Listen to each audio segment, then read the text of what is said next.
So, John, moving on from our first conversation, I want to talk to you a little bit more about how OCG came about and the development of OCG. Okay, no problem. So OCG is a thing. I know personally from working with you and knowing you that the evolution of OCG has been quite quick, would you say? Alarmingly quick. From where we were at and the revenue and the number of employees that we were starting to take on, that was moving very, very fast. We were getting a lot of projects coming in. So managing all those different projects and all those different people was challenging. I think the real breakthrough came, just talking about OCG as it is, was with a project that we won with London Borough Lewisham.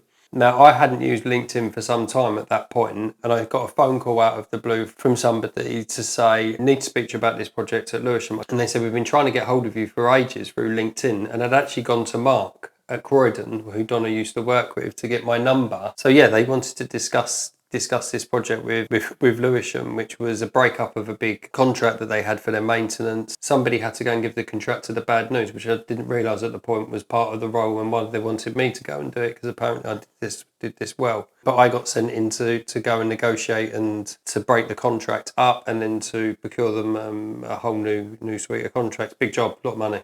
This to me, working at the company and knowing the company where it is today, it seems like it would have been a long time before, just only 5 years ago. Did you have at this point like a business coach or somebody advising you? Because obviously this is a whole new thing for you. Well, in the short answer is no, I didn't have a coach. Probably more worrying, I didn't have a plan. The only plan I had was in my head. And this is genuinely the way that I worked it out. I think at the time I had Rav, Terry, Lindsay, Claire working for me as freelancers. The way I worked out my head, Rev paid for the office, Claire paid for one of the support staff, Terry paid for the other one of the support staff, I paid for one of the other support staff, and Lindsay made the money. It's a very simplistic way of looking at life. I think you can get over-involved in intrinsically planning everything out to the last penny or extent and fall short of or lose sight of you're running a business. And the problem is, you can spend a huge amount of time planning stuff and a huge amount of time working out all the different scenarios that may happen, and these people often are still at home planning these things out because what they don't have is an appetite for risk. Yeah. Now, when you're running the project and you've got freelancers working for you and you've got administrative staff, you'd be foolhardy not to do the maths. So I've done the maths, of course I've done the maths. So I knew that once X stopped, so if Brad's projects had stopped and he was freelancing and he was being paid this a day and I'm earning this a day out of the wider project, then something else over here can cover the cost of running the office or cover the cost of running the staff. I never took anybody on without the premise of having an honest discussion with them about the situation and the infancy the company was in.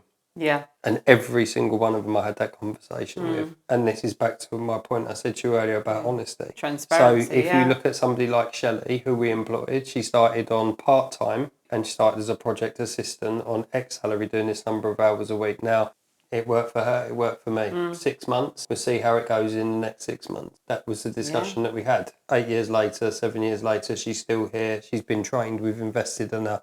But she's now in the position she's in. So I think the key thing is that you have to manage risk. Yeah. And one of the things that, Rav would always say as a project manager and other people that I've worked with, good project managers are in the risk management business. All of those things around the business and all the planning was all in my head. It wasn't necessarily written down. Yeah. But I didn't worry about it. I never worried about it. Worried? I've never worried about it. I've never worried about it.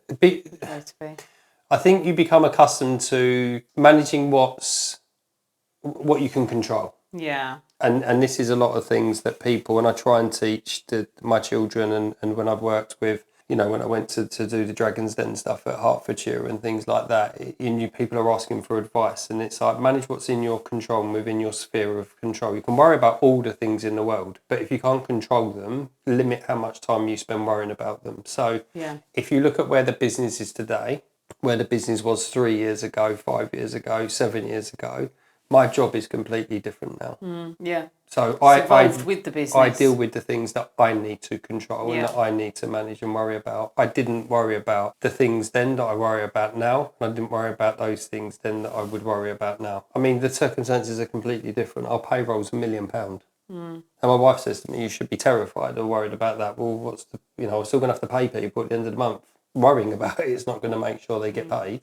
It's a good way of looking at it, and it's the way that people who would worry would love to be able to look at it. So what do? I do something about it. Yeah. Pick up the phone, get off my backside, get on the sure train it's and go and win covered. some more business. Yeah. So you touched on it in the first video. We work with local government, local authority. How do government decisions impact and shape the way that the business works? Well, because a majority of our work, the vast majority of our work is public sector, then it's hugely influenced by government decisions and political decisions and how central government is operating. I mean, in the last couple of years, the challenge has been that the financial settlement that each public body gets is now annual. When I first went into local government, it was pretty much set for 3 years, so planning was done on a much longer basis. I mean, it doesn't change drastically, but it does change. And also those organisations are incredibly susceptible to external influences and problems. So if you take, for example, the crisis, because effectively that's what it is in adult social care and SEND and children's support requirements, that is using 50 to 70% of most local government organisations' budget. So the amount of money that's left for anything else that they do, not just in property, but for anything else, is ever dwindling. So those external or those influences and government decisions have a huge impact.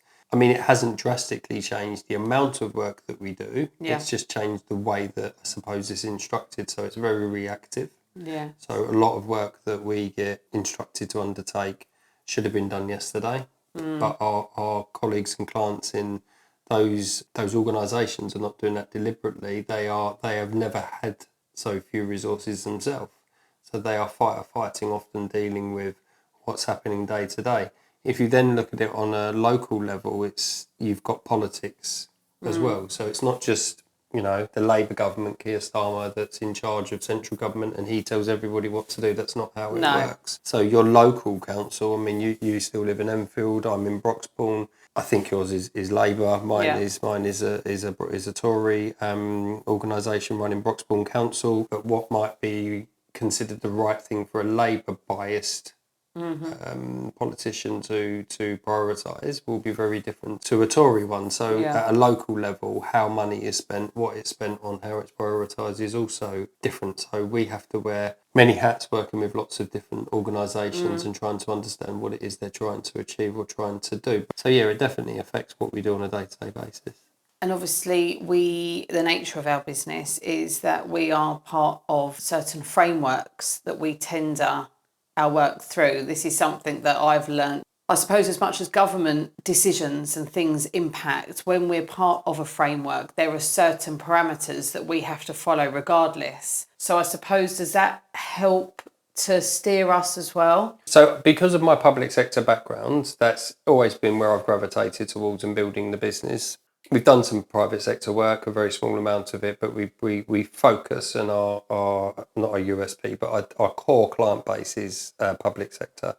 Ethically and morally, you won't find probably higher standards than what the government sets for organisations to work to. So as a business, we have responsibility, regardless of who we work for, we should have a responsibility to work sustainably, dispose of rubbish and waste properly, buy the right quality products from the right places, not be involved in money laundering or, collusion and those types of things. I mean, it's not something I have a personal problem with anyway, because I've always run the business legit and above board. We don't deal with cash, so we haven't got any worry about tax and things like that. But certainly in terms of the rigour that we're held to in local government, working with the public sector and through frameworks is a lot higher than a lot of other businesses would maybe need or would maybe aspire to. But I don't think it's a bad thing. It costs us some money, but I don't think it's a bad thing. I'm very proud of the ISO standards that we've got. I mean, as a small business, remember that we'd gone back into Swansea Fury Centre and had an office there. We've had our ISO for quality since probably 5 years, 6, maybe even longer, 6, 7 years. It was one of the things that I wanted the business to have. So as you said earlier, when I went from being the Pied Piper and having all these different people working for me and them all directly working for me to moving into a more structured environment, we started to change the business and how it would operate. So the ISO standards became important. Joanne will tell you a story that I nearly didn't sign and complete the LHC forms when we first won our framework position, and that was a key change in our story as a business. And I warned the staff that worked with me on that at that time. This things will never be the same again. No. Because I knew the change that getting onto that framework would mean. We'd been awarded a lot of work through processes with organisations, through waivers and things like that. So that was very difficult because we were specialists. What the framework gave them was a legitimate compliant route to say, we are going to award this work to you transparently or not transparently. We're going to award this work to you because we want you to do this work. So it meant that we had that conduit to win that work, but we doubled in turnover in 2 years. So that was a real turning point for the company. Yeah. And how long ago was that? So I know with frameworks, there's a certain amount of time that you are... So the framework we've got with LHC is 4 years. That's a big change. That runs out, I think, next year. We've just gotten to another one with Fusion 21. But the business has doubled in size, I think, every year for about 2 or 3 years. So we went from about 400,000 to 800,000 to, I think, 1.4 million to 1.6 million. When I joined, one of the first things you showed me was the 5-year plan, the OCG 5-year plan. First time I did that, yeah. Well, I was going to say, because everything previous to that had been in your head, what made you realise I need a plan now? Because people didn't like me keep changing things. So you had to adjust your way of working and thinking because you have people there. You have more people working for you. And I think the important thing to do these type of interviews is to be completely honest. I didn't need a 5-year plan. I knew where it was going. I ain't got a problem. People didn't like it keep changing, and that's part of that thing as an MD that you need to be able to set out to people and to clearly say there is a plan. We are going on a journey. This is what the journey potentially looks like. What you very quickly learn to understand, nobody's going to work as hard for your business as you are because nobody else has the emotional attachment to it. Yeah. Now that doesn't mean people don't care, because they do. It's different. That's different. It's naturally different. So you can never expect people to work. So the lesson I took out of that is stop expecting people or hoping that people will be on board with it because it's not your journey. Yeah. Sorry, it's not their journey, it's your journey. So as OCG grew, it slightly changed the emphasis maybe in terms of that part of the conversation. So as OCG grew, the couple of things that were really important was the LHC application. I signed it at the last minute, I completed it, Joanne submitted it, we got through the first phase, we were top scorer or one of the top scorers on the first phase. We've done really, really well. Did you hold out much hope when you were doing the application, or were you thinking this is a bit of a pipe I was pretty dream confident that we would get through. I was more, for the first stage, I was more concerned would we get through to the second stage, and also were we big enough, because bearing in mind at that point I think it was about 600,000 turnover. I can't remember exactly what it was, but I knew the impact it was going to go and have on the company, so that was going to potentially be a big issue because it would potentially explode and we didn't have the internal infrastructure to deal with it. I took the kids bowling, I think it was around Christmas, but I remember getting the email, I think Joanna forwarded it to me, and I couldn't believe it. I was over the moon. You'll never forget that moment. Never forget it. No, we went live in January. That was at Christmas. So that was brilliant. It was great news. We got the framework. We'd done the ISOs. There were some other things we had to commit to do to be on the framework. I can't remember what they were. It might have even been another one of the ISOs. So we then got the accreditation for health and safety, sustainability, so environmental and sustainability, and we'd already had quality. I think it might have been we had to get the sustainability and health and safety. So we committed to doing those within 6 months, and we got them. The company starts growing, it's starting to grow fast. We're going through that period of change where there's lots of work, there's lots of people now, we've got lots of employees. Charlotte had joined permanently. My understanding was she wanted to come back and work locally. I'd love to say she wanted to come back and specifically work for me. I'm not sure she did. We'll say it was. She might say differently, but I think she wanted to come back to work locally, and also I think, to be fair, I did think she liked the idea of working with Lindsay and me and some of the team again. So she came and joined us. So the work's coming through, lots of projects, lots of money. I think still to now, I think that's still our best financial year, perversely, really? 5-6 years ago. Yeah. So as much as people would find this surprising, I earned more money and was doing better off then than I am now, but the business is different. And we're in a completely different footing, and we're building a completely different animal. This is OCG 2.0, which I know we'll come on to later. And now we have another office in the south. Down in Littlehampton, 20 minutes from his house, amazingly. Like our office in Cuffley's 10 minutes from my house. That's been really interesting. And especially even for me, working for the company, there's so many things of how we've got to here that even I didn't know. So I think it's really given truthful insight into the beginnings to where we are today. So thank you for sharing that with us. So I think it's about time we refill our coffee cups and then come back and we can talk about the future. Great, no problem at all.